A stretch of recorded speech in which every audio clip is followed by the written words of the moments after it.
The Epstein files shocked the world. Names, power, connections. But here's the real question. How did this happen for so long? The answer isn't just politics, it's psychology. Power changes the brain. Research shows that as status rises, empathy can fall. When no one says no, the mind stops asking, should I? And then something even more dangerous happens. What if I told you the Epstein files don't just expose people, they expose human psychology? And the scariest part isn't power, it's how easily our minds protect it. This creates a curiosity gap and psychological tension. Emotional intrigue is perfect for attention. Dacher Keltner studies on power show that increased power can reduce empathy and increase impulsive behavior. The bystander effect, demonstrated by Daly and Latané, proves that responsibility diffuses in groups. Leon Festinger's cognitive dissonance theory explains why people rationalize uncomfortable truths.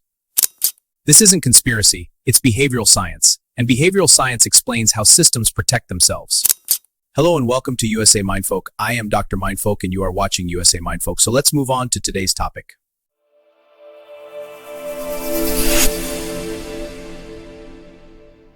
The Epstein files, the dark psychology of power and silence. What if the most dangerous thing in the world is silence, not evil? The Epstein files shocked millions. Names, connections, power, secrets. But here's the real question. How does something like this happen for years, in plain sight?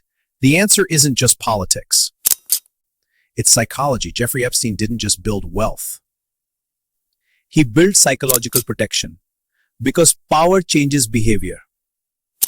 Studies show that when people gain extreme status, their empathy can decrease. Their sense of risk weakens. Their moral boundaries blur. The mind adapts to privilege. When no one says no, the brain stops asking, should I? And here's the disturbing part. It wasn't just one man. It was a system of silence.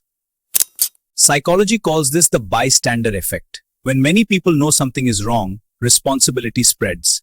Everyone waits. Everyone assumes someone else will act. And fear makes it worse. Fear of losing reputation. Fear of losing access. Fear of losing power. So people stay quiet. Not because they don't know, but because silence feels safer.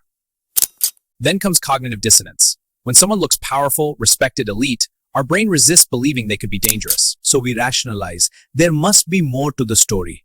He's connected to important people. He can't be that bad. Our minds protect comfort over truth. And influence psychology plays its role.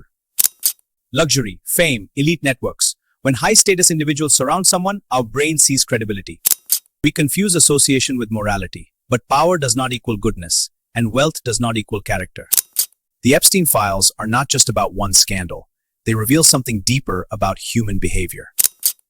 How easily we are impressed, how quickly we excuse, how quietly we look away.